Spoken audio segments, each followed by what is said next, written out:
थंडीचे दिवस आता सुरू झालेले आहेत आणि या कडकडीत थंडीमधील सगळ्यात मोठी समस्या म्हणजे सर्दी आणि खोकला।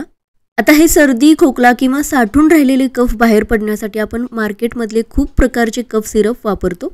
तर आज आपण पाहूयात घरच्याच साहित्यामध्ये अगदी सोप्या पद्धतीने घरीच कफ सिरप कसं बनवायचं, जे आपण 3 ते 4 महिने स्टोअर करून ठेवू शकतो। सर्दी, खोकला, साठून राहिलेले कफ यासाठी अतिशय फायदेशीर हे कफ सिरप ठरतं।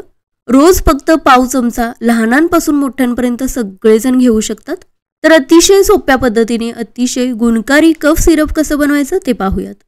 तर त्यासाठी 200 ग्रॅम आलं घेतलेलं आहे। आलं आपल्याला व्यवस्थित 2 ते 3 वेळा पाण्याने स्वच्छ धुवून घ्यायचं आहे, कारण त्याच्यावरती खूप माती असते, पूर्णपणे ती काढून घ्यायची। त्यासोबतच 2 आवळे घेतलेले आहेत। यामुळे रोगप्रतिकारक शक्ती सुद्धा वाढते आणि कफ सिरप सुद्धा चवीला चांगलं बनतं। तर फक्त 2च आवळे आपल्याला वापरायचे आहेत, यापेक्षा जास्त वापरले तर कफ सिरप थोडंसं कडू बनू शकतं। त्याशिवाय आपल्याला 10 ते 15 तुळशीची पाने लागणार आहेत, किंवा तुळशीच्या मंजुळा वापरल्या तरी सुद्धा चालेल। त्यासोबतच 50 ते 60 ग्रॅम आपल्याला ओलं हळकुंड लागणार आहे। यावरती सुद्धा थोडीशी माती असते, त्यामुळे हे सुद्धा 2 ते 3 वेळा स्वच्छ धुवून घ्यायचंय। या सगळ्या गोष्टी स्वच्छ धुवून घेतलेल्या आहेत। आलं तर आपण नेहमीच खोकल्यासाठी वापरतो आणि याशिवाय आपल्याला तुळशीची पाने आणि ओलं हळकुंड सुद्धा वापरायचंय, ज्यामुळे यापासून बनलेलं कफ सिरप अतिशय गुणकारी आणि औषधीयुक्त बनणार आहे। यामुळे साठून राहिलेले कफ सुद्धा बाहेर पडतील। आता ओलं हळकुंड जर मिळत नसेल तर हळद सुद्धा वापरू शकता किंवा सुकलेलं हळकुंड सुद्धा वापरू शकता, पण जर मिळत असेल तर ओलं हळकुंड नक्की वापरा। आता पापड भाजण्यासाठी किंवा भरतासाठी वांग भाजण्यासाठी जी जाळी असते ती इथे वापरायची। मीडियम फ्लेमवरती ही जाळी ठेवून यावरती आलं, हळकुंड आणि आवळा काढून घेतले। आता याच्यावरची जी साल आहे ती पूर्णपणे काळी पडेपर्यंत आपल्याला व्यवस्थित सगळ्या बाजूंनी भाजून घ्यायचंय। यामुळे 2 महत्त्वाच्या गोष्टी होणार आहेत। एक म्हणजे हे सगळे जिन्नस आतपर्यंत व्यवस्थित शिजले जातात, थोडेसे मऊ होतात आणि त्यामुळे मिक्सरमध्ये सुद्धा याची अगदी स्मूथ अशी पेस्ट बनून तयार होते। आणि दुसरी गोष्ट म्हणजे साल व्यवस्थित भाजली गेल्यामुळे सुरीच्या किंवा चमच्याच्या साहाय्याने अगदी अलगद निघून जाते। तर हे पहा, 7 ते 8 मिनिटे आलटून पालटून याला व्यवस्थित सगळ्या बाजूनी भाजून घेतलेलं आहे।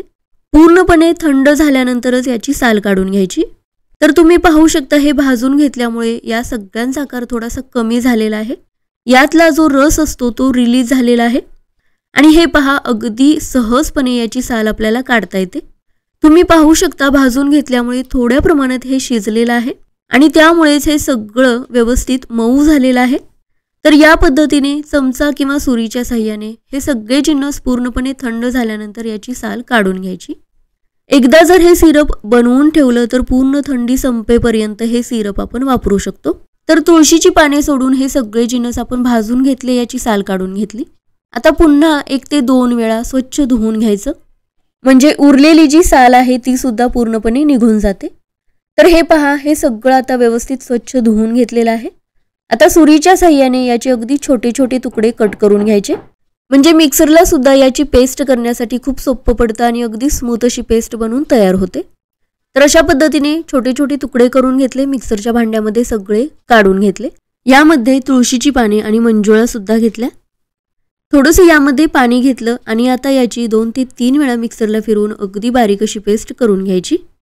तर 2 ते 3 वेळा मिक्सरला फिरवून घेतलेलं आहे आणि तुम्ही पाहू शकता अगदी स्मूथ आणि बारीक अशी पेस्ट बनवून तयार झालेली आहे। तर एखाद्या गाळणीने ही पेस्ट गाळून घ्यायची। गाळून घेतल्यामुळे आल्यामधील जे छोटे छोटे धागे असतात ते सुद्धा निघून जातात। तर अशा पद्धतीने चमच्याच्या साहाय्याने ही पेस्ट गाळून घेणं खूप महत्त्वाचं आहे।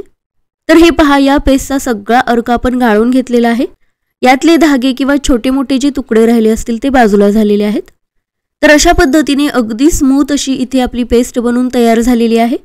महत्त्वाचं म्हणजे याची पेस्ट बनवताना शक्यतो मिक्सरचं जे सगळ्यात छोटं भांडं असतं ते वापरायचं, त्यामध्येच अगदी बारीक अशी पेस्ट बनवून तयार होते।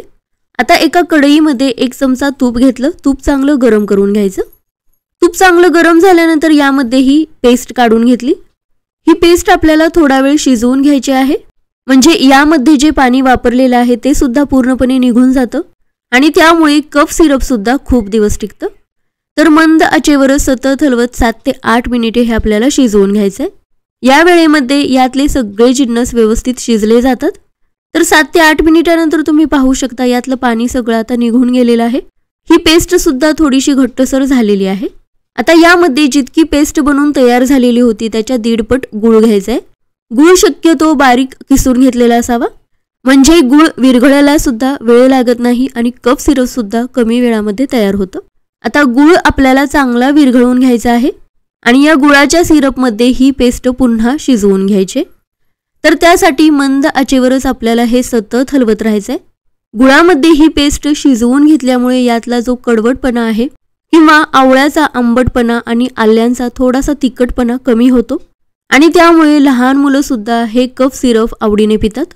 तर हे पहा 5 ते 6 मिनिटे हे शिजवून घेतलेलं आहे। थोडंसं आता घट्टसर व्हायला सुरुवात झालेली आहे। या स्टेजला यामध्ये थोडंसं जायफळ किसून घ्यायचं। खोकल्यासाठी जायफळ खूप फायदेशीर आहे आणि दुसरी गोष्ट म्हणजे कफ सिरपला यामुळे खूप छान फ्लेवर येतो। तर याची कन्सिस्टन्सी तुम्ही पाहू शकता, अशी आली की लगेचच गॅस बंद करायचा। तुम्ही पाहू शकता हे मिश्रण कढईला अजिबात चिकटत नाही। तर हे कफ सिरप बनवून तयार झालेलं आहे। पूर्णपणे थंड झाल्यानंतर एखाद्या एअरटाईट कंटेनरमध्ये स्टोअर करून ठेवू शकता। शक्यतो आतून पूर्णपणे कोरडी असलेली काचेची बरणी वापरावी। 1 महिना हे फ्रीजच्या बाहेर सुद्धा ठेवू शकता, त्यानंतर फ्रीजमध्ये सुद्धा ठेवू शकता। तर अशा प्रकारे घरचंच साहित्य वापरून अतिशय सोप्या पद्धतीने गुणकारी आणि औषधीयुक्त कफ सिरप बनवून तयार झालेला आहे। गुळाचं प्रमाण परफेक्ट आहे, पण जास्त गोड जर हे आवडत असेल तर थोडासा गुळ वाढवू शकता।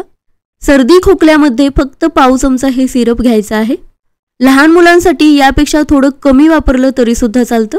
यामध्ये ओलं हळकुंड आपण वापरलेलं आहे, त्यामध्ये उष्णता खूप असते, त्यामुळे रोज फक्त पाव चमचा हे कफ सिरप अगदी पुरेसा आहे। सर्दी असू दे, खोकला असू दे किंवा साठून राहिलेल्या कफसाठी सुद्धा हे खूप फायदेशीर आहे। फक्त गरोदर स्त्रियांसाठी किंवा अगदी लहान बाळांसाठी शक्यतो हे वापरू नये। 3 ते 4 महिन्यांसाठी आपण याला स्टोअर करून ठेवू शकतो। तर थंडीच्या अगोदर हे कफ सिरप नक्की बनवून ठेवा।